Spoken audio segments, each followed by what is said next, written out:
सारे बीज जो है सृष्टि के जो बीज है, मनुष्य है, पशु है, पक्षी है, जानवर है, पानी है, तृण है, फल फूल, जितने भी सृष्टि के बीज है, मूल, वह उसमें समा जाते हैं, इसलिए उसको कहते हैं लिंग। लयते इति लिंग, तब उसमें समा जाते हैं। यहां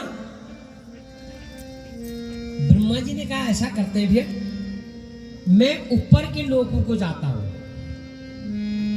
और विष्णु से कहा आप नीचे के लोगों को जाओ।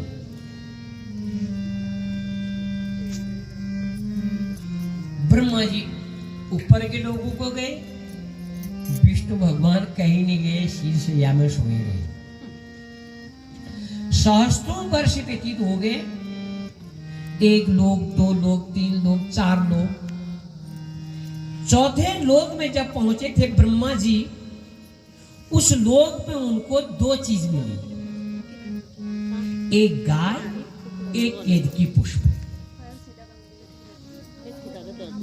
तो ब्रह्मा जी थक गया, 700 वर्ष हो गए।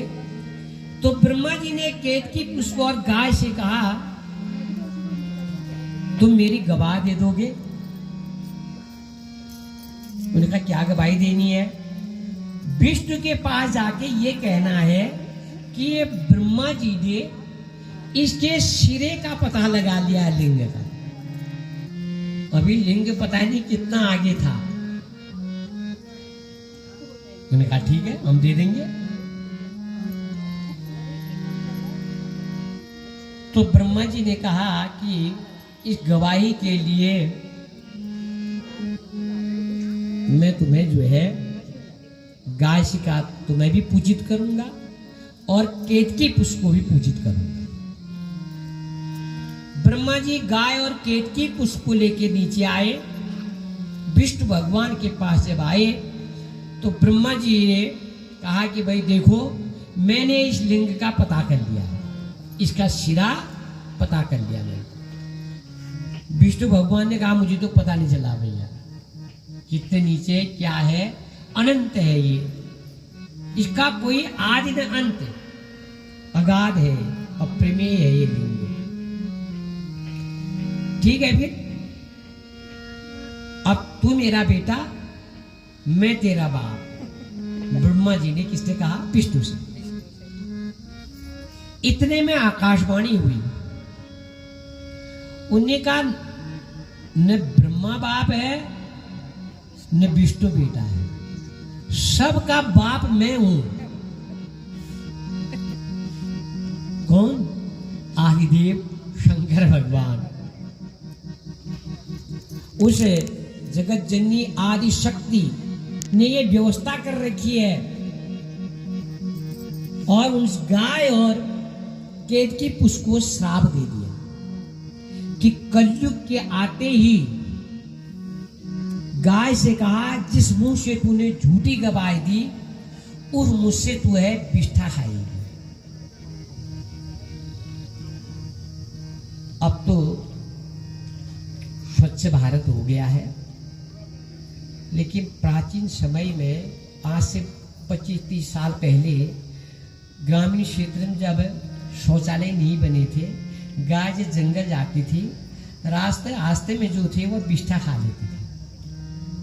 और केतकी पुष्प से कहा मेरी पूजा में, अर्थात शिव की पूजा में, मेरी पूजा में तुझे नहीं चढ़ाया जाएगा। तो उनको ज्ञान दिया कि सबकी आदि शक्ति जो है वो जगत जननी परा अम्बा है, हम तो निमित्त मात्र हैं।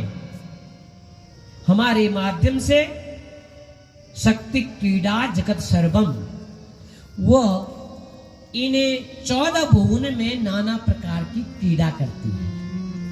ये काम सौंप रखे हैं हमें। रजोगुण का आश्रय लेके ब्रह्मा जी को आदेश हुआ है सृष्टि की रचना करो, विष्णु से कह रखा है तुम पालन करो, और रुद्र से कह रखा है कि तुम इसका क्या करोगे? संहार करोगे। जो कि जो पैदा हो गया उसका अंत भी आवश्यक ही है। अगर अंत नहीं होगा तो ऐसा उत्पात हो जाएगा ये, जैसा महिषासुर कर रहा था। तो इस प्रकार आज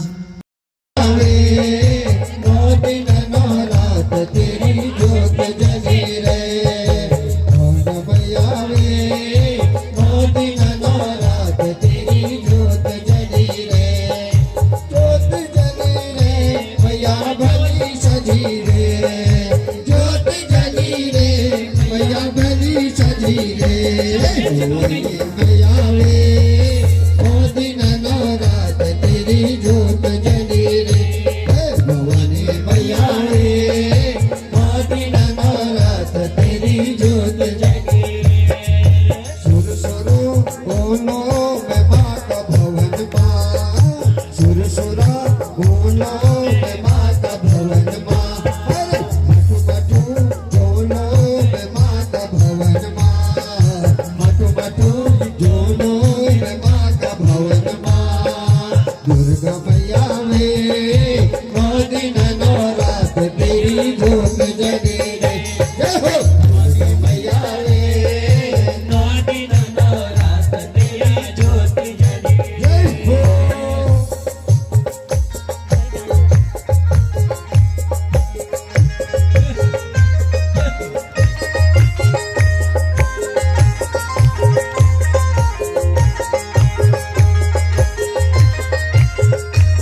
आज की सेवा देते हो साचे दरबार की,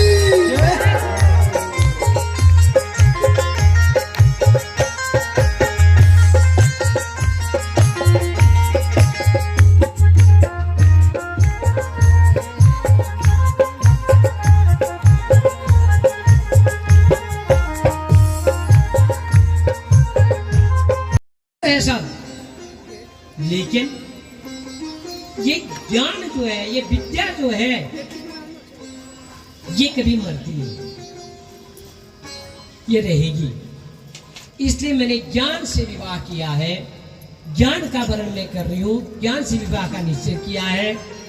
अंत में माता पिता ने हमारी संस्कृति, हमारी सभ्यता के अनुरूप अपनी पुत्री दमयंती का विवाह बादल मुख नारद जी से किया।